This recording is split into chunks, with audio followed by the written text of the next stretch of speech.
And what I wanted to ask you about the dragon family. How are they involved, and what is going on with them? Really good question, and I don't frequently answer dragon family questions, but I will now because I'm allowed a different latitude. Okay, the dragon families represent dragon elementals.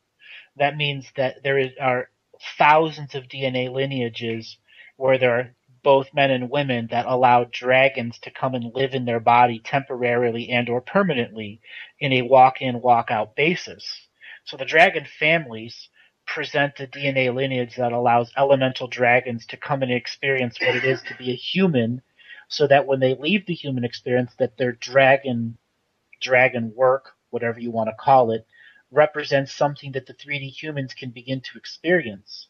The dragons are the ones that seeded the golds in the mountains because it was their job when the system of domination and control was taking over, and there was an agreement that it needed to be done, and that gold would be the great change of human belief system. And then the dragons began to rescind a lot of that power, and the system of domination and control was able to put them in contractual obligations that was negative to them. So many of the dragon concepts began to dematerialize from Earth and go into other realms, which was what the system wanted. And there were other realms that began to see these dragons leave Earth and sent their dragons here, their elemental sources here, which were dreaming entities from other worlds that began to manifest other concepts like the Oriental dragon myths or the Western dragon myths. And then there was this free importation of dragons from different areas. And this is where the dragon families have been growing through the different martial arts styles or tattooing styles or cultural habits that bring specific families of dragons in and allow them to live in human bodies and be hidden so that they can properly understand the earth and as well as communicate to other elemental dragon sources so that they can begin altering the system of domination and control, because ultimately that's what the dragon force is here to do, is to dematerialize, de-energize, unfund the system, and then begin to alter the fundamentals of the system so it can be a positive force for good. And then you have the dragon families that aren't so good. Well, that's part of the light and dark path that we're on. There are neutral dragon families and fourth and fifth option dragon families living here on Earth, but they're not consciously a part of this movement of reapplication of sacred heart space. They're waiting for the people to stand up and show that instead of being the leaders. So it's the negative dragons and the positive dragons that are constantly in war, physical war, spiritual war, etheric war, psychic war, trying to make sure that the different cultures are protected, the different concepts are protected.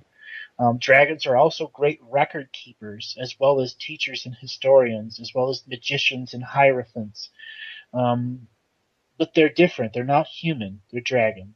They're an elemental force. Right. They're a universal elemental force, and sometimes they're very confused, and other times they're so wise and confused that they could really harm people with some of their wisdom.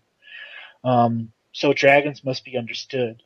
Specific for the dragon families, when we understand a bit of the history about the dragon, we realize there's thousands of different dragon families. Some of them are very wealthy and are trying to play with the Swift system or the sovereignty system, or they're trying to get Right. individual people to step up and take gold deposits to start their own gold back deposited banks at a governmental level that sheds off the corporation, when in fact the corporation energy is just another twisted version of a dragon, a very ancient dragon who's been put into the servitude of the system of domination and control. So again, it's the Hmm. dragon families to allow these dragons to come out of the system of domination and control and invest into human body, go through healing so they can get a new perspective, and then once again change the systems from within. That's saying as long as there's reality programmers out there working with them, because that's what the dragons need. And we are all reality programmers. We just must determine the level of investment in which we do to change this reality. And